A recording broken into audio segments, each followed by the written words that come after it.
tries to stay in the lane. So Well, that'll be the question. I mean, that could always happen. That's fair, but if things go according to plan, definitely not. All right, game number 1. This is a best-of-3 series, boys and girls. A lot to look forward to today. Group A and Group B, and tomorrow we'll have Group C as well as Group D.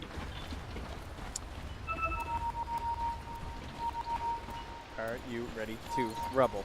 Great question, Crit. I think everyone's pretty much ready to rubble. You know, it's major time. These qualifiers feels like it was forever ago. I know. Finally, really we get here. What everyone's been waiting for, the first match on the road to TI, baby.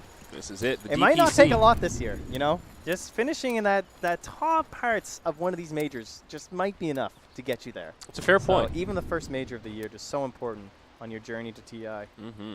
Yep, no doubt. Well, we got 3 heroes from EG down here in the bottom lane. They will find the solo Sylar on the Void. And then they're hiding Arteezy so far away up top. He does not want to be spotted 30 seconds or killed whatsoever here, so playing it super safe. Yep. Let's see here. But overall, it looks like it'll just be a 2-for-2, kind of the classic. Everyone's just going to swap up their runes, and all of the lanes look exactly how you would expect. The one question will just be, where does Fenrir go and where does Bobica go? And that's pretty much what will be rounding out our current lane situation here. I would think that you probably want the Phoenix bottom, and the Ogre will play up top, just so the Ogre doesn't have to play against the Ursa. Seems so. Creep's going to come out here. Initial bounties. Were we even spread? Yep. All right. Sorry, just tweaking some of my settings here, Trent. Ah, I see, I see. Ready to rock and roll. Got a long day of Dota ahead of us. Got to get everything tweaked here while we still have time. All right, so we'll be the Dazzle, Ursa in the off lane, and Terrorblade Tiny up top for EG. Oh, okay, so that is a little bit different then.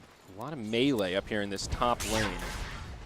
He uses TP to go up there too, so Crit is dedicated at this point. He didn't just do the run-up or anything like that, whereas I think everyone has their TP still prepped on the Radiant side, so if there's any lane swaps, it will come out in favor of Aster. Looks like no movement so far. Phoenix Void down bottom. Should be a fairly even matchup, with the Dazzle putting a lot of pressure on this Phoenix to start. Yeah, this is a way better lane for EG, for sure. Like, this is a Phoenix with 0 armor versus physical harass spells like Poison Touch. So it's going to be doing bonus damage over and over. Very irritating. And then, again, we talked about this whole idea of not being able to dispel Fury Swipes, or not even having a method to dispel anyway, because you're Faceless Void. And it just means constant pressure Hey, Trent, over and over. while we're paused, do you know how to turn the mini-map little icons back into colors? Because I'm a color kind of guy, and I don't know how to change it back. Oh, you can do the icons. You know what they look like. Well, you know sort what of. look like. You'll figure it out. We'll do our best. I keep looking at that Terrorblade and thinking Shadow Fiend. It's really messing with me here, pal. Let me let you know, there actually isn't a Shadow Fiend. That Dire Courier shouldn't have been there. Uh-oh. Yeah, Whoopsie. that's not great. Well, a freebie for Aster. I'll definitely take that. I'm pretty curious what build Fly's going to go on the Dazzle here. They might get this first blood on Baboka. He's very low, and that'll do it. S4 grabs the bonus gold on the Ursa. Okay, take my courier, take your life. Still probably coming out in favor of Aster. But this might be a game where we'll see an extra point in Poison Touch relatively early on. Like you mentioned, the Phoenix with no armor. This is a situation where the Dazzle can just bully him for the next couple minutes. Versus the Void, too, that actually looks pretty good. Like, I would definitely like a 3-0-2 sort of start. Okay. For the Dazzle. The aggro Dazzle, so to speak. That build has been becoming a little bit more popular. Yes, a couple pro players have been doing it in pubs. Yeah, when you spammed it, it was terrible. But no, actually, you were onto something. I'm a trendsetter, Trent. Yeah, I was ahead of the time. Yeah, I can tell. And Fly just constantly keeping up the harass. And he's a little bit deep here, though, but no lucky bashes, at least not yet for Sylar. One more. Come on, give it to him. Oh! Just cannot buy a bash on this man. Run, Fly, run. Poor Dazzle. Well, how's our top lane going here? Terrorblade, 11 CS against the 11 of the XXS Legion Commander, so pretty even up here. Yeah, and this is with the Ogre roaming to the mid lane to try and upset this balance, because Sumail is dominating at this point and has an Arcane Rune, so Lover can't even move in here to like do anything with that Ignite either.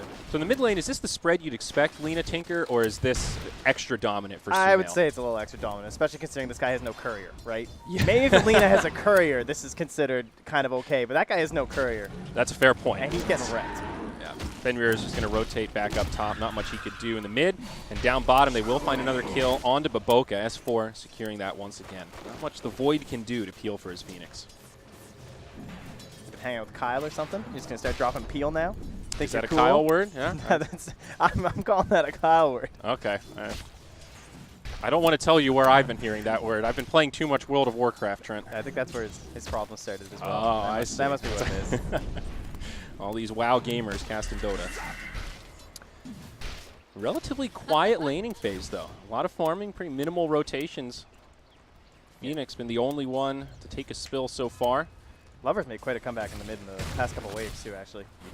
He's closing that gap somewhat, and then there's no pressure on his camps or anything at the moment, so he'll be okay in that regard. Just look for some stacks after.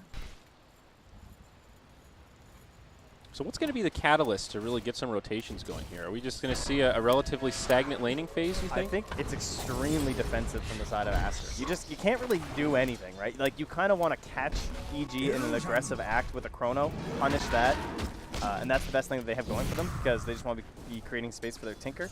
I think XSS is going to have a little bit of a hard time getting his first couple of duels rolling just because he's got an Ogre and a Phoenix. They don't have a lot of burst damage, really. It's kind of an awkward duo to, you know, you think about smoking up with a duel. I want like a Lion or something with me, you know? I want to drop like a Finger of Death on this guy. And we're going to have to hope for some multicasts. Yeah, I'm with you. Fenrir been roaming so much. He's still level 2. Gets tossed into the tower. Instantly reflection meta. Yep, a lot of damage coming his way. Should be a kill for EG. And he'll go to the tower. 3-0 as we get close to that 5-minute mark. EG with a very comfortable 1,000 net worth lead. We'll see what the bounty spread looks like. Dazzle already moving into position down bottom. To trade some blows with Baboka here. For one, it looks like here. Fenrir will get the top, and Fly's going to get both at the bottom. Yeah. Further advantage for EG. Oh, and they had to spend 2 sentries to deward that small camp. That's why this pressure has been so heavy down bottom on Silars. They just finally got it. And it took them until 4 seconds after the minute, so they still missed the next spawn. Oh, that's brutal. Yeah, that hurts the support. Down bottom, Baboka taking a lot of pressure. Sylar able to time walk back. Fiery Spirits, slow down that Ursa. It's just Fire Spirits. I always call it Fiery Spirits. Yeah, I call it Fiery Spirits too. It's so actually, I don't blame you. It's actually just Fire Spirits. Today I learned. It's okay. They're very fiery. I'm sure it's fine. Arteezy getting a little low up here. The body blocks from Fenrir. That big fat booty. There's the press of the attack. Trying to cut through the trees. Arteezy, 70 HP. Will be okay for now. XXS can't quite find him. Low on mana here. There is an overwhelming odds. Arteezy still alive. Ring around the Rosie. XXS and will meanwhile, in your mid lane, your Tinker dies. Yeah, rotation from Crit. The tiny Lena combo, very hard to deal with. The CS difference still very much in favor of Sumail. He just got that kill, and there's an Invis Room bottom. So Crit's going to find this, too. Oh, this is brutal. And now I would just kill this Tinker again, 100%. You just run back mid and kill him the second he TP's back. Yeah. That's how you win a Dota 2 game right there. And look at this ward here. Oh, they scanned! They know! Oh, no! Crit! But they've got the ward here, so they see him TP in. They know exactly where Lover is, and they might still be able to make something happen. Oh, Crit the pain! Tosses him up to the tower. Sumail's there with the LSA, the follow-up avalanche, and Lover gets brought down again. Beautiful setup. They even knew it was coming, but didn't expect the invisibility rune. They had no vision on that. Somehow it gets even worse by wasting the scan. Like, how can that situation get any worse? Yeah. Just like that, I suppose. Yeah. Hard start. But the good thing, well, it's going to take him some time. Do they have any stacks in the jungle here? No. Just failed one. Okay, well, that's a bummer. Yeah. But stacks in the jungle are one way Tinker can power farm his way back into this mid game. Of all the heroes to be kind of slaughtered mid like this, I think Tinker is positioned better than most to come back. And Fly's just in here already. Running around, seeing what's going on. But to Fly's cry, I mean, he knows exactly. This is Tinker's room to recover. He does scale up skill up Grave. There's the TP out. And, oh, sweet Dazzle. Nicely done. Yeah, he knows there are not a lot of stunts on this Radiant side. At least they used to worry about quite yet. But I like the idea of what Fly's doing there. Trying to move in, intercept the stacks, make sure this Tinker isn't just free farming in the jungle, still finding ways to put pressure on. Oh, Bobka, right underneath Crit here. Another toss to Sumail. On the high ground. And that's another easy one. These Lena tiny games have just been so good to watch. Like, everyone's getting so skilled at this whole toss into LSA. Yeah.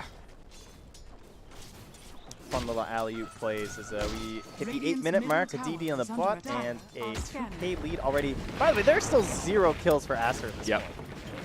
There's the Soul Ring out on Tinker. It's pretty big for him. Fly pings out that double damage rune, so we'll see it picked up by Crit or Sumail. Looks like it's going to go to Sumail. Back into the jungle we go. Look at this positioning from Fly. 2 points in the poison as well, Trent. Yeah, I like it. I'm not sure about the Shallow Grave. That felt a little unnecessary. Well, and that's it. I think he would have died without it. I mean, he could have just TP'd at like 80% health when he saw 2 heroes. And Yeah. surely he lives. Yeah, I guess that's true. But it's okay. It's great. Level 1 Graves is just such a bummer. But if you ever want more points, get them now. He'll probably just stop at 2 points. Oh, Void's already used his Time Walk here. The Tiny comes out and Sylar just gets picked off like that. Oh, my. Oh, that's really good. That's a killing spree now for S4. He is 51 and 22 in the last. Goodness. Yeah, S4 is basically just playing position 1 Ursa at this point. He's #1 on net worth, actually slightly ahead of Sumail, way ahead of the Terrorblade. He's been basically left alone in this lane. I mean, Void's been there, but Void has no capacity to stop this Ursa from farming. Now they're going to put a lot of pressure on this tier 1 tower. 2 range creeps. Glyph comes out, but I don't think Aster will be able to mount much of a defense. I mean, I don't like to call the game early, but it's pretty brutal. 7-0 as we get closer to the 10-minute mark. Glance at that gold graph, about 4,500 net worth favor. Very significant at this stage. And now that tier 1 tower falls down bottom, so that'll open up the Aster jungle a little bit more for EG. Nice counter ward here from the Ogre. It's a step in the right direction, but I mean, look at how many sentries they have down. You can see how much priority Aster are putting on this jungle to make sure that they've got somewhere to farm. The Tinker not even able to farm there now as Void needs somewhere to recover. That's the thing. You spend all these sentries, but like, what good does it do you, honestly? Like, maybe you remove some of this vision, but you still can't really farm down here. So the one thing they have going for them is that they have taken control of that entire top lane from XSS. Just kept on pushing. They've almost got themselves to tier 2. Oh, Ogre going to die down bottom. S4 just clobbers him. Blink of an eye. Blink. That's a blink for the Ursa at 10 minutes. It's looking very good. Well, more rotations, though, on the way. S4 could be in some trouble here, but he's got friends nearby. There's the duel onto the Ursa, but on the other side, they catch Baboka. He gets dropped straight away. S4 survives the duel, turns onto XXS. They tried it without Chrono. Absolutely obliterated. Yeah, Void is only how level close 5. he was. 1 creep kill away. There's the Chronosphere, but he gets stunned. On the outside, Crit might still be able to put some damage in here. Fenrir charging in, trying to put some damage onto Sumail in the back line, but it's not going to be enough. Fenrir dies, flies there with some heals. Baboka, he's back, he's in the tree line. LSA just barely off the mark. Now putting pressure into this tier 2. They've even got a siege creep to help with this push as Crit repels the forces of Aster. They're going to have to let this one go. Wow. Absolute devastation here. This is all EG all day. I mean, you just used your Chrono, you tried to use your duel. It was an ambitious jump, but attempting that play without the Chronosphere, I mean, you saw how close he was. That's just like, that's one deny from the Ursa, you know? Like, that's what all of that work did from S4. That's what that is. A Void that was level 5 at 10.5 minutes. Yeah. Absolutely. And now EG, they've got this momentum. They're starting to get that first round of core items. Terrorblade looking at his Dragon Lance. You mentioned that blink up on Ursa. Tiny even getting close to his blink now. 2,000 gold in the bank. He's going to have it. He just is like, kill 1 camp, basically. And life's going to be good. Really starting to feel that gold difference. And now the smoke from EG they know. Into the Roche pit. Chrono's down. That was the only hope they had is like if they take a bad Roche for EG. And I'm sure EG would have just avoided it until the Chrono happens. They're never going to go for this if the Egg and the Chrono are both available. So. Look at this teamwork here in the pit though, Trent. Fly tanking the Roshan, toggling it back and forth. No lifesteal on S4, but takes it down easy nonetheless. Now an Aegis to the Immortal is secured. Very aggressive build from Fly to go for the Arcanes. Really uncommon on Dazzle. This is what I'm talking about, dude. Yeah. This is the pub Dazzle build right here. This is just keep on rolling. Like, the train never stops. I'm never going back to the fountain. Yeah. That's all this is. I like his choice to leave the poison at level 2, though. He got a lot of value out of it in lane, and now he's just transitioning back to that kind of traditional support. Yeah. All that matters for the poison is once the lane's over, then you don't really need it. Pretty much, yeah. Sylar down bottom. Oh, S4 blinks into the trees, knows exactly where Sylar's going to end up, and that Void gets pummeled once again. I mean, I don't want to say rush the game, but there's a chance they even think about a tier 3 with this Aegis. It seems a little ridiculous, but honestly, he just finished a Dragonlance on RTC. I mean, is it 12-0 at 13 minutes? I don't know that high ground is that ridiculous. They've got such a sizable lead. It's unnecessary, let's be honest. Like, they should just be closing out the tier 1 top, then both the tier 2s mid and top 2, but for now, they don't really want the kill on Fenrir. They want something more than that. XXS going to be nearby, but he'll be able to make it back, it seems. Haven't checked in on the Tinker in a while. Lover's been pretty quiet, just trying to recover his farm. He does have BOTs up now, but we'll see the initiation onto XXS. Crit starts things off. The combo's there. LSA into Laguna, and the LC will get brought down. Fenrir initiated on. Like, no hope. Absolutely no hope. That poor Ogre. Oh, now even Bobica. First dive away. He has no TP. He does have a Supernova. I hope he doesn't use it. There's the laser. He's trying to fly over the tree line. He might actually still be able to survive here. Looks like EG are just going to let it go. Okay, maybe there's a chance he can do some sort of backstab in 15 seconds with an egg. Yeah, they're going to try and prep this. They're like, if we're going to find one chance, this is probably it. I wouldn't mind seeing Sylar there. He's got 3 TPs. Good thing about using one. Good. Min-max that unreliable a little bit. I doubt they're going to find EG here, though, because they're just going to read this. And I think Void's just going to keep farming. He needs this Mask of Madness so bad. I'll see with the press of the attack. Maybe thinking about initiation. Not able to find the angle. But now the rotation down bottom. Sumail on the Lina is going to join the Terrorblade. It looks like they're going to pressure Sylar. Double damage. Sumail hiding in the trees. Very smart. Oh, he's going to run right into him. He just wanted that 4th TP. Oh, no. LSA does miss, however. Sylar able to time walk away. TP's still available. Arteezy trying to find him, but Sylar time walk to the other side now. Eating his way to get to a safe spot, looking for a TP perhaps. He's making space here, I guess. You could call it that. I'm curious where this is going to end up, though. And there you go. However, he can't contest the runes because of this, and they're going to get all 4, it looks like. I mean, he lives, and that feels like a victory, but at the same time, he's just TP'd back. He's running to, like, that's all wasted time where this Void is not It depends what happens top, though. That's true. Up top, Fenrir getting low. He'll go down first. Lover in the trees. There's the March of the Machine. XXS with a duel onto the Ursa. That'll be their first kill. However, it's just an Aegis. Ursa coming back to life. Crit finds the Phoenix. Hits him with a combo, and S4 will just walk away. Fly nearby. He does not get caught in the chrono. Ursa in trouble, but there's the shallow grave. Nicely done by Fly. Can they save S4, though? The Supernova does find the kill. They will finish off the Dazzle to boot. So a sign of life for Aster. 2 much-needed kills in the top lane. Yeah, they're not going to lose anything from that, so very good start here to any hope of a comeback. Had to throw out a really early grave there from Fly because he knew the stuns were coming in. So and the Tinker. It's so much burst damage. You kind of have to use it early. Yeah, so that one looked a little bit fresh, but 9K lead still. If Sylar had caught the Dazzle in the chrono, that would have felt a little better. But there was a moment there I was like, oh, there's going to be a grave. There's a little turn potential here, Trent. Not quite. Still massive lead for Evil Geniuses, though. 15-2, nearly a 10K net worth advantage. I think they're all right with a small stumble there. All 3 of their cores are top 3 on net worth right now. I mean, all I would say, though, is that with that Aegis, they didn't get a single tower. Which is a little surprising. That's true. Considering the position they're in. But maybe the next round of items is when they'll put a little bit more pressure on the map. And currently smoked up mid. Hard kill on Sylar, though. Maybe looking for someone a bit easier, like XXS, perhaps. Legion Commander does have a Blink Dagger. They invested a ton of sentries here from the Radiant side, too, so not the best forward vision. That's why they're here, just putting some more down on the side of EG. I think you were right earlier, though. EG, not in any hurry. They know they've got a comfortable lead. They're just going to keep farming, not get hyper-aggressive. So they've got potential here for a Blink Toss in the... Oh, there's the Void. They might try the Blink Toss to Sumail.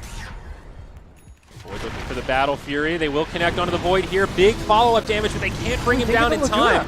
Time walk back. Now Crit in a lot of trouble. On the other side, there is a duel out on S4, but he does survive through it. Shallow Grave just in time. Phoenix Egg will get popped, and that'll be the first casualty of this fight. S4 makes it into the tree line, gets healed by the Dazzle, and he will survive. Good fight for EG, though. Really wanted that Void kill. Nice save from XSS, though. That was, Samir was trying to min-max, right? He's just trying to, like, wait for the Laguna, see if they have enough damage, but then he gets pressed the attack. So that canceled the stun on Sylar, and he's able to time walk off when you would have been expecting it from the side of EG, so.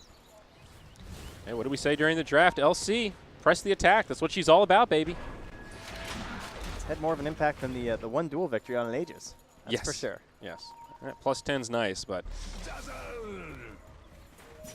guess that's part of the value of the Ursa pick here. The way S4 has been playing it, I think this LC has felt like I have to duel the Ursa because he's just in there. And not that he wants to, but limited on choices the way EG's been taking these fights. Now a basher up on the Ursa. Smoke rotation, though, from Aster, looking maybe for the Lina. Sumail going to head back to friendly territory. Could still get caught here, though. There's the press of the attack, and he's going to walk right into him. Okay. Nice dual kill there. Dominated streak ended. XXS will get credit for the kill. 20 damage. They're clawing back here, man. I don't know. This is very impressive so far. I have to say Sylar presses on it there, but he's going for a Battle Fury. He's saying, I know where this game is going if we're ever going to win. Yep, I think it's the right call here. Abandons the Master Madness. Pressure onto this tier 1. They do force a glyph, and now S4, he's inbound. He jumps in, does not get a bash. 2x multicast instead. Now Sylar drops the chrono. Whoops. They just turn onto the Ursa like that. EG, what are you doing? Small miscommunication there. Fly just a little bit too far back. It is a level 3 shallow grave, but still not enough range to save his Ursa. That one extra point in poison. Like S4 was forcing it there. He just kind of jumped into 4 heroes. I mean, it's like if you get that bash, you know, it's one of those. That's true. He rolled the dice. S4 the gambler. I like it. Well, the tier 1 stays standing mid, so EG have only lost 1 tower. It is that top tier 1. Like you mentioned, they haven't really taken any other objectives for quite some while now. We're getting close to that 20-minute mark. Still a tier 1 standing in the top lane for Aster, and still a tier 2 in the mid. See what happens with these bounty runes. Looks like it'll again be EG favored. Phoenix is going to grab one here, but Fly looks like he'll be able to snag both bounties down bottom. Net worth has stalled out since about the 16-minute mark in terms of the lead here for EG. So yeah, kind of flatlined, but still a. And the XP is bumping back towards Aster because of these fights too. Yeah. But that's usually the better indicator, to be honest. BKB just came out on RTZ. Yeah, so how that fight goes, and of course the Roche fight is the big thing, so when those cooldowns will be ready. Does feel like Lover has done a pretty good job recovering based on how rough that laning phase was, though. It's like he's going to have the Aether Lens before too long. Yeah, and a lot of that comes down to just like even holding this top tier 1, right? Like it allows you to farm that area a little bit safer with more response time. Sumail just lurking nearby here. Throws out a casual LSA there. They probably could have jumped him, but then there would have been a press the attack there from the lurking Legion, and then it'll all just come down to the rolls on the bashes from S4 as he was waiting on the high ground to blink in. Yep. Lover also has the Blink Dagger. Forgot to mention that, but that core kit for the Tinker at least now, so he can be mobile. You know, he can pretty confidently push out these lanes and hide in the trees. This is that stage where he becomes a very, very significant nuisance to deal with. Terrorblade picks up some extra HP as he hits level 15. Wow, they put a lot of XP onto this Phoenix, actually. That's very impressive. They really needed that. I was expecting to be like level 10. Oh, here we go. Initiation. They grab RTZ, but will they be able to finish him in time? It's going to be close, but no cigar. There's the ult from the Void, and they're still not going to be able to bring him down. The Yule Scepter stops Sylar. The Supernova does go off. Another stun onto RTZ, but he drops the Sunder onto his own Dazzle so we can get healed up. Now blinded by the Tinker. This is not good for EG. It's a 2 for 3. A lot of low health heroes. The Phoenix will get tossed back to secure a double kill for crit, making it a 3 for 3. But Aster take a surprisingly good fight, and I think they will find the net worth advantage. Absolutely. The comeback is real here. I don't look at the XP swing again too. It's going more their way.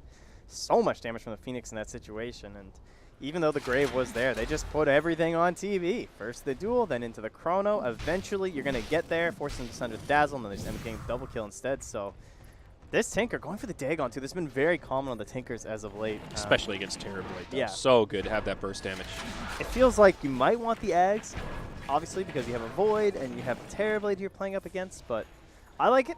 Yep, See and that anything was bursting down? also the 10-second BKB on Terrorblade. So in theory, that's like the hardest fight Aster's going to have to take in the mid game. Oh, that's a quick and easy one, though. Okay. One thing we can say is that maybe they'll get more. Faceless Void getting very low. Are they going to be able to finish him off? Phoenix with the heals, but there's the Yule's Scepter. LSA to follow it up, and this time the Laguna is going to secure the kill. Icarus dive to get in some extra damage. There's the duel on Fly. Oh, the missile kills Sumail. That's going to stop Roche, more than likely. And that's one thing is that, like, Aster won that last fight. They couldn't Roche. And then EG, I think, were hoping for it, but they're so far behind these, quote, even trades, 2 for 2. Huge advantage for Aster once again. yeah, but can S4 Roche? That's the big question right now. Because if he can Roche while this is, like, everyone's kind of chilling out, there's 8 seconds till egg. It's kind of risky here. LC has duel in 25. They have Won't to be bail. a factor, but they're going to back up. It's just too risky. Oh, my God. I mean, this felt like how do you even come back from this as Aster? This feels actually ridiculous. They stalled out so hard on EG, and they went right into the nosedive. Like, the propeller stopped spinning. Yeah. I mean, it just seemed like Aster took this mid-game of, we're going to play very defensive, we're going to just try to make space for our cores to farm, and then they started using their ultimates in the proper order. You know, that first really bad team fight we saw, Void didn't even have the chrono. Since then, they've done an exceptionally good job. It's still uphill, though. Stacking all their ultimates. I mean, that's really what's been able to do it. Now Roshan, smoke into the pit. They're hoping that EG come to contest this. And they're going to take the haste room. You're going to head up to the high ground. XXS grabs Fly. The Dazzle is the ideal target for the duel. No shallow grave, and that'll be the end of the Shadow Priest. Looking for more. S4 does blink away. Looks like he'll survive, but on the back line, Crit all by his lonesome, looking for a TP out, trying to use that lack of stuns, but they've got it. Lover has the burst damage. And now Aster, they should be able to just grab this Roche. Unbelievable. Aster Dota showing up in the second half of this game. Power of the Tinker, man. You pummel him in lane. I mean, that was no chrono. Yeah. Arteezy's not there, of course, where like the fight's happening. Not that you really expect him to be, but there she goes. And now the question is, who gets it? They're going to get the Sylar. Looks like they were thinking about it a wee bit there. So he's got his Battle Fury. Shadow Blade going to be next up for the Faceless Void. Give him some initiation tools. And Tinker does have the Dagon now. Still only level 1. Going to leave it there as Aghanim's is now queued up next. Now the question is, though, this is the Bloodstone for Sumail, so he cannot die again. Like, this is the point where EG need to really get a grip and start going back on the train. Like, suddenly there's only a 3K lead. Oh, top lane, S4 and XSS playing around here. But Blade Mail's will be enough to end that. Yeah, it seems like it. Phoenix is going to be inbound, but they'll both just TP home.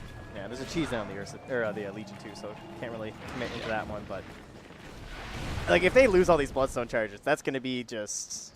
It'll essentially be a net worth lead for Aster at that point, right? Yeah. I don't know, Trent. I've said it a couple times. I think this Tinker is going to be the difference maker for Aster. I don't really see how EG can control him now unless they catch that like perfect initiation with the Tiny in the backline or something. But if Lover continues to play the way he has, they don't really have an answer to catch the Tinker out. Yeah, they have like Blink Bash. I mean, that's one of the best ways to do it. Just Blink Tiny. They have good options for it, honestly, because he's played very defensive. Yeah, kind of. The way he's positioned, though, it hasn't been easy for S4 to get in the back line. Crit nice ends up in the trees, and now he will get caught by the duel. That'll be extra damage going the way of LC, and now that Tier 1 tower mid will fall in favor of Aster. 2K net worth favor for EG. Aster have just about leveled it out, and they are hungry for more. The Sunray like that, too, where you just instantly put it on him so you can't blink out. Yeah. Is a nice play there from the Phoenix to ensure they get that kill. And they're just going to keep on pressing forward. This Bloodlusted Void with the Battle Fury. Farming up a Storm. Siege third creep on the net worth. He has surpassed the Lina. This is the level 5 Void at 10.5 minutes. Look at this guy. Easy Tier 2 tower in the mid lane. Well, Trent, we've got a real game on our hands here. I don't know how much the game is left at this point. EG, they got to find something. It feels like they're panicking a little bit here. Yep. Flying Sumail, backing up down bottom. Anticipating this rotation could be inbound as Aster go back to farming their jungle. S4 farming the other side of it, looking for an Abyssal Blade up next on the Ursa. 2,500 gold, not too far away, but certainly still has a little more farming to do. I like these Tinker Wards down bot, though. Like, if maybe this will be the difference maker, right? If they can get this lane pushed in, they can find themselves an opportunity on Lover, that would be great, but for now, they're just using the Shadow Blade aggressively, posturing to take another Tier 1 here, and the question is, will EG actually respond? Do they want to fight this? Can they fight this? Yeah. Also, the Spirit Vessel is up on Phoenix now with a 4-staff inbound. We are pretty leveled out here. 9-second BKB on the Terrorblade, ready to rock and roll. He's got the SNY and Lincoln Sphere queued up next. And they're looking at this tower, but it's been ditched by Aster. So it's going to be a little bit more wasted time here. And now as EG, you're like, okay, do we stick around for the bounty runes? Like, there's a whole 2 minutes now. Things are just getting a little weird. You got 5 heroes just standing. Very limited vision right now. Kind of just in general, I think both teams only have 1 ward down. Radiant deep in enemy territory, and Dire have that Tinker ward that you mentioned. Let me tell you a story about GPM talents. Yeah? On an Ogre and a Phoenix, they mean that you can buy 1 billion sentries. This Ogre is just, he's got 3 sentries. You just run, he's plopping these things down like You're candy. right. Yeah, they both got the level 10, 90 gold per minute talent. It's been adding up. It's very hard to get vision control against that. And that's why this Ogre is just so popular. Like, he wins the lane, and then he controls the vision game, too. Down bottom, Baboka with the TP. Looks like he'll be good as he flies off the map. Very nice. Well, they're going to find that pressure into the lane. Getting pretty close to Aegis expiration here. Aster would love to find something at the moment. DD, the last bits of that Aegis, but yeah, only 50 seconds left. I think they've played reasonably well with it, though. The Void's been in the front line. They knocked down some towers. They didn't get that huge epic team fight they were hoping for, but they still used the Aegis as a tool to increase their aggression, right? I mean, there's a pretty clear fear in EG, I would say, at this point, right? Like, they have solidified their vision across the whole map. It feels like EG has nothing but that 1 Tinker ward bottom. Oh, with all that said, though, I mean, Aster basically has to do what they did last time to shut down this Terrorblade. TB is still such a scary hero in games like this. 1 good Sunder can absolutely change a team fight. Still a lot of pressure on Aster to find that CC chain so that the Terrorblade doesn't get that opportunity. And with the Lincoln Sphere and BKB, that's going to be a little more difficult. Yeah, very defensive here. I like that, though. It makes the initiations a little bit tough on him. While we're trying to get all the damage before he can be Grave, too. And probably going to see, I'd like to see an Aether on the Dazzle, if possible. I feel like that would be a nice way to play from here. Because it really seems like he's going to have some issues. Definitely going to be tough for him to afford that, but I agree it would be great. He's got the energy booster already, right? So he's good. Yeah, no, that's true. I was thinking more, I think most of his gold's going to wards here for the next couple minutes, so I don't know at what point he's going to be able to stop buying wards and pull up for those last couple pieces. Maybe he should get a GPM talent. How about that? Damn it, Dazzle. What's your issue? We talked about this. Get one of those, would you? Yep. I could see those being done away with, to be honest. I'm a little out on these things. They feel like respawn timers to me now. I think that's a extreme comparison. The respawn timers were just dumb. 90 gold per minute is GPM talents, dude. Free sentries. Yeah. It just makes you better than other supports. And I hear you. Initiation XSS. Ooh, straight toss, not a toss back. Be the follow-up. Pops his BKB, so it doesn't get clipped by the stun. Blade mail. And EG will just back up. They have a sentry there, too, so they spot Sylar. See the Void, yeah. That is a BKB also on the Void now, and a gem picked up by the Phoenix. Okay. Time to close out the vision. Another initiation. Crit jumps in. There's the toss back onto Sylar, but he BKBs. It's a great Chronosphere. Yule Scepter used by the Lina, but Fly, he's off to the side. They do find him in the trees as Lover blinks over. All 5 still alive for EG, but Crit finally gets brought down. Now the stun onto S4 from the Supernova. It's not the fight that EG wanted. Fenrir finished off Sumail, and it will be a 3-0 as EG limp back to their side of the map. 30 minutes in, Aster have taken the net worth advantage for the first time this game. A combination of Ignite and Rockets, I guess, must have brought down Sumail. He was way in the back. Yeah. Trying to escape there, and the Grave just not there as it had already been used. Brutal. Felt like EG really tried to force that, though, with the Tiny jumping in. They handed Sylar a pretty easy chrono there. Yeah, but at the same time, they've just been like roaming around on the ball on the side of Aster, so like, how else can you fight them? I don't know. If you kill the Void, the fight is over. Yeah, I hear you. This will cost the tier 1.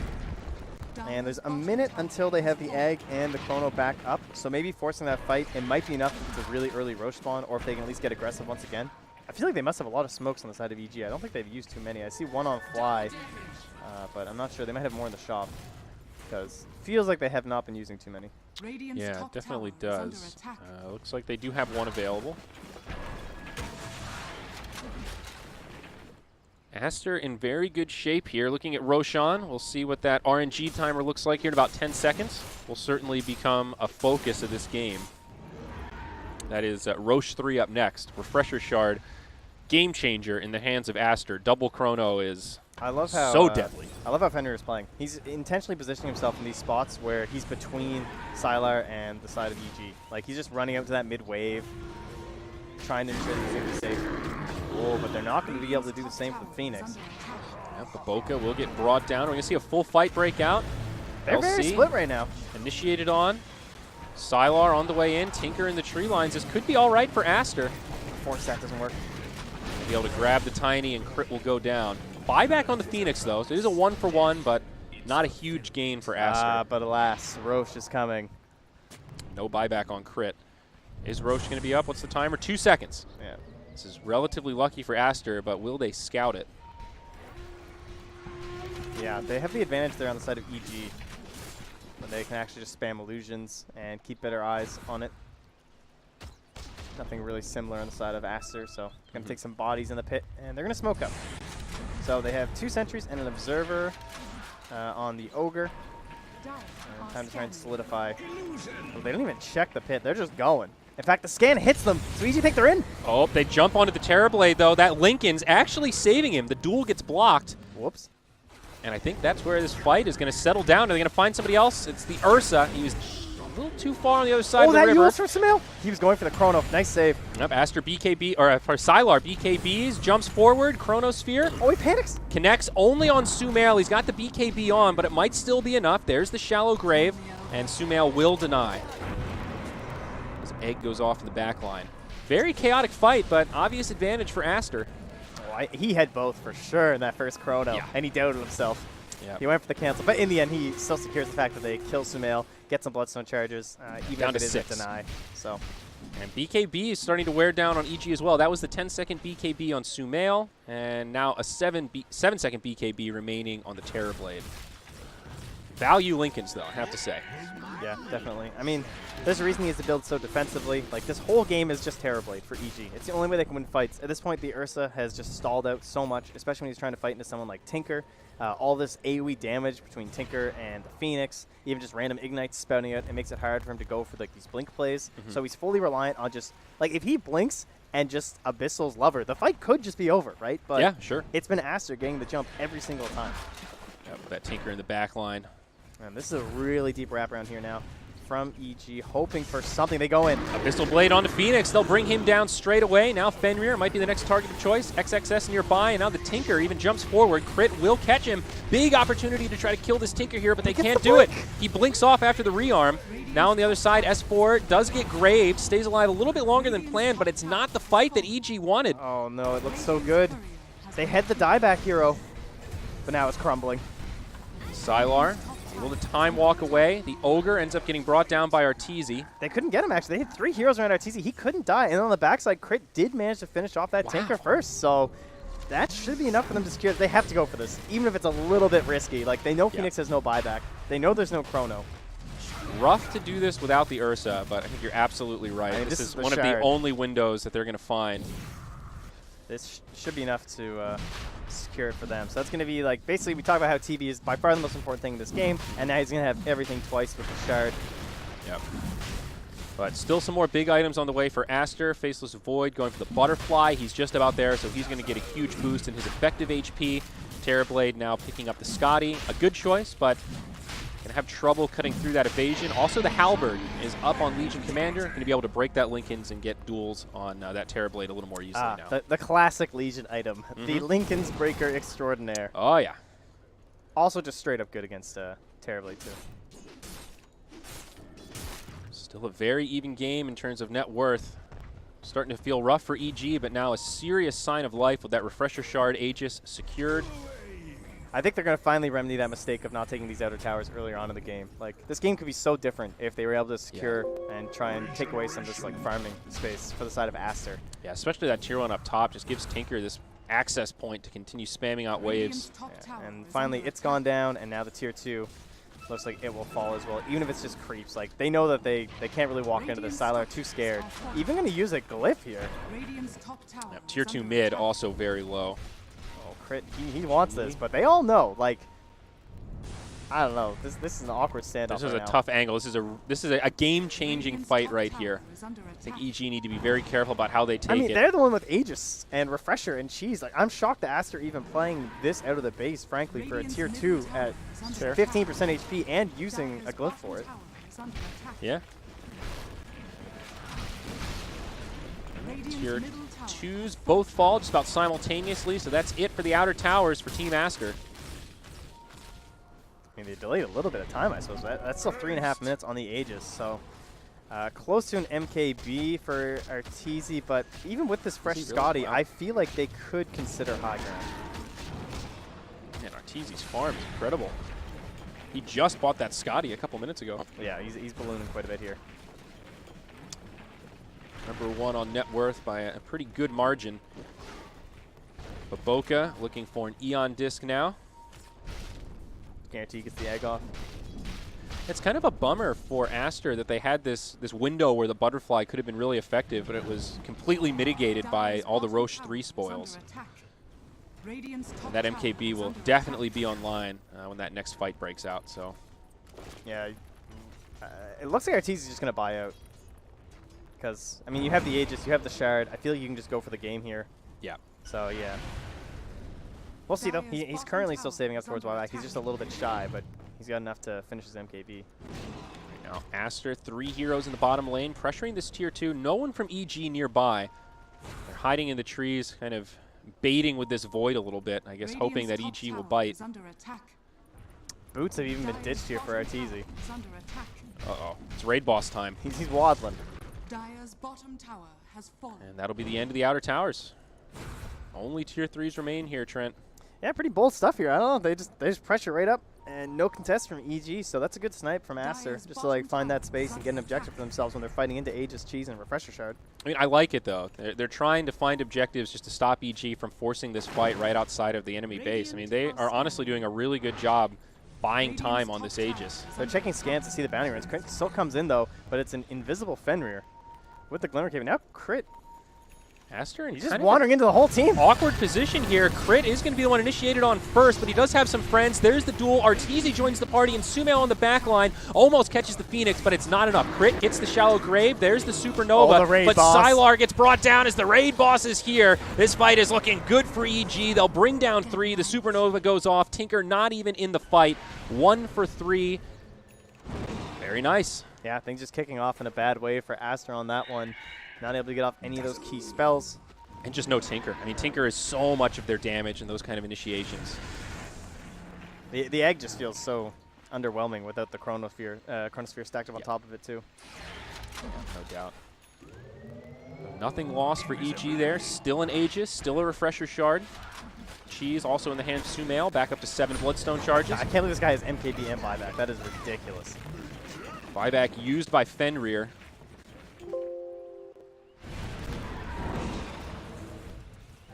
EG taking this kind of slow. Still a long cooldown on Metamorphosis. Has not used the Shard yet. They've got 30 seconds till Aegis runs out. So yeah, this so is just probably back up, wait for that meta, and look for another gank.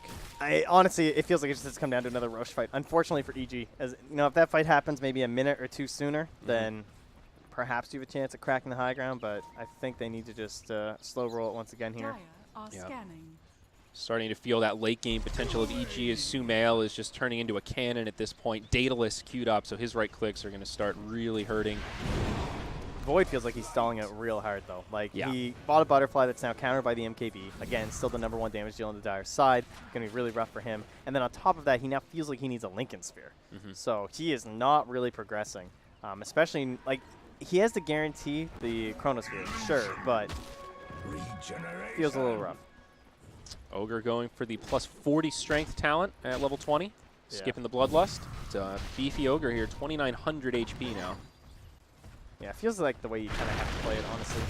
The Bloodlust is pretty great, but for the most part, everyone just feels the need to go the strength. Okay. I've seen the Bloodlust picked up a couple times. Yeah, I think it's good when you have like TB, or you're in a situation where you're like GG pushing when you know that they don't buy back, and like you just can get 1 extra racks because of it.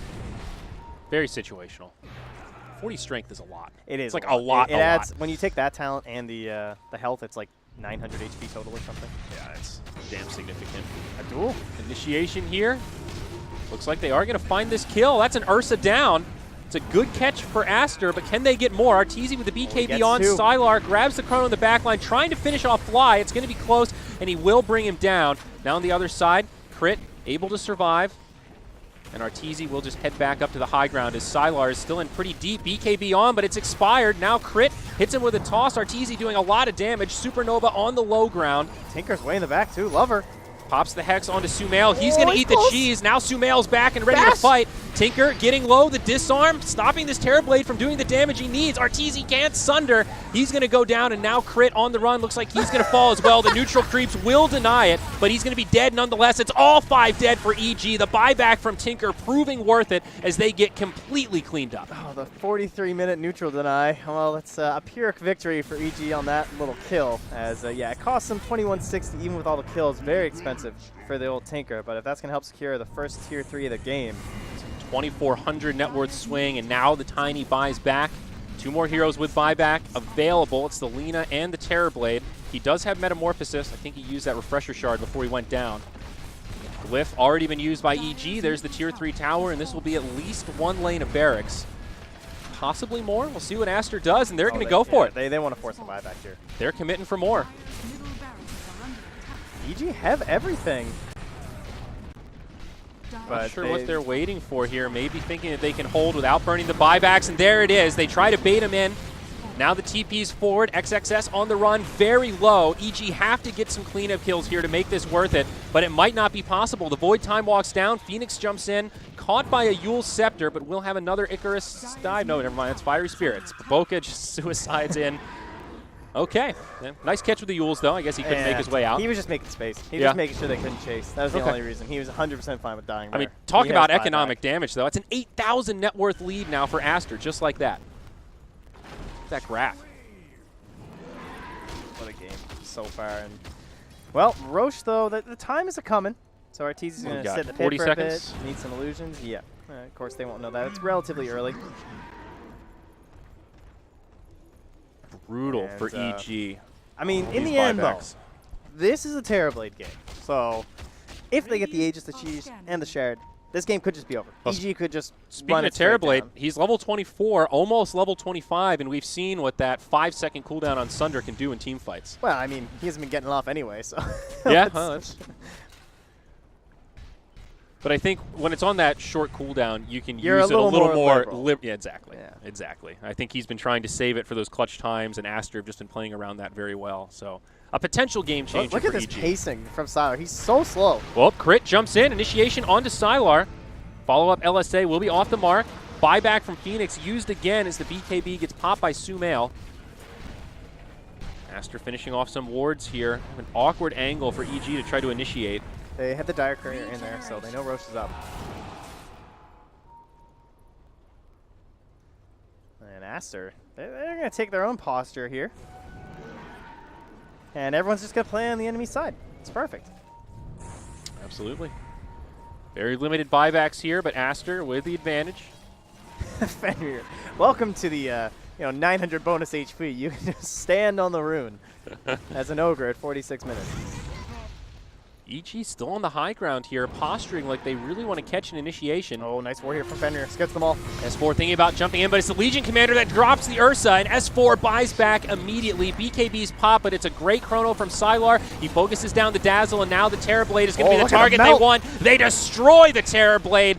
120 seconds without buyback. EG up against the ropes is now Crit, trying to make it back to his side. S4 with the buyback, jumps in, does bring down Baboka. Oh, he's going to need more than that. But is he going to be able to make it out? The BKB, only a couple seconds left. A lot of damage coming his way, and they're going to try to chase him down. Lover catches Crit here in the trees. Has the Hex, has the damage, and it looks like he's going to follow suit. Aster did it. 5 down on EG, and I think that's game. There's no buybacks. This game is over. That's it. They call it.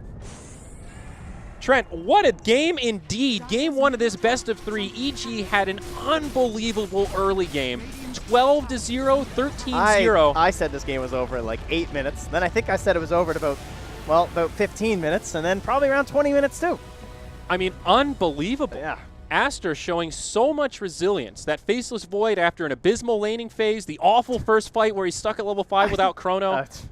They completely brought it back. They stayed calm. They stayed cool. Love me, love you. Found all that space in the jungle to recover. I mean, I think that Tinker was one of the most standouts of this game for me with how well he went from getting dominated in the lane. Even we mentioned Sumail didn't even have a courier and was still dominating him, and he came back to do all that damage. I think the allocation of just like resources overall from Aster very impressive. Like that Phoenix, when I'm checking this Phoenix, I'm expecting to be like level like 8 or 9 or something. When they're coming to these like key team fights, I'm like, okay, they have to fight around Roche. It's the only way back. He's the same level as the Void. Now part of that is because the Void got a little bit, you know, dumpstered in lane, but at the same time, they gave a lot of space over to that Phoenix so they could actually win some of these team fights. So that early level 12 really helped them.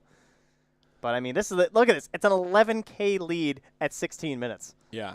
This was really the first fight where Aster started regaining some of that momentum. And that was their first two kills. Yeah. I mean, that just tells you what this game was looking like, and slowly it starts going down. You can see now it's a 10K lead, and this initiation was so good, right? The duel right into the chrono, and then, yes, he's able to sunder his dazzle, but in the end, they both still die. And look at Lover in the back, constantly spamming. The egg goes off, all of the damage flying through. You almost feel bad for Arteezy watching this team fight where he's just trying to sunder, he's trying to do anything, he's just getting completely shut down, finally uses the sunder, and basically just walks to his death. I think this one ended up being a relatively even exchange, but when you're that far behind, it was an advantage for Aster. And this is that pressure where it looked like EG maybe kind of forcing it a little bit, and they finally get themselves this toss back, and then Sada comes in with the nice chronosphere, and then EG are all just going to be driven back, and Sumail dies right at the end of the grave, too, just from an ignite, it looks like. Yeah, S4 gets left behind. It's kind of a rough game for S4 on the Ursa. The early game, he had so much farm, he did so well, but in the mid game, it got a lot more difficult. It was hard for him to find those initiations, and it seemed like the LC was able to just handle the Ursa once the Blade Mail came out. Yeah, it's one of the key items. He got a little unlucky on a couple of those like first Blink Bash attempts. Yeah. Didn't go the way that he was hoping. But overall, I guess just like team fight initiation, maybe one of the bigger problems here. Like if you can't get those big single target jump-ins from the Ursa or from the Tiny, and you can't kick a fight off like that. Plus, when it's single target initiation like that, you have the wonderful tool of press the attack, and that happened a couple times where they could have gotten some solo pickoffs on the Void, but XSS was there. This is one of his clutch heroes. Right after the Magnus, I think of Legion Commander for this guy. And so many times he's shadowing this Void because he knows if Void dies and he can't buy back and they don't have a chrono, they're going to lose that game when you're down so far. Yep, absolutely. And this is the final fight here, I believe. Yeah, Aster just hopping right on there. XSS, again, just using the duel, using the Blade Mail on the Ursa. A beautiful chrono. Beautiful chrono to finish out this game, showing the power of the Void, even when you have the rough start. He didn't whiff, like, any chronos this game. Like, the one that he hesitated on the one. That was it. That was the only one we criticized. Yeah. And other than that, it was very good. The only other big criticism was the fight where he was level 5 and didn't have chrono.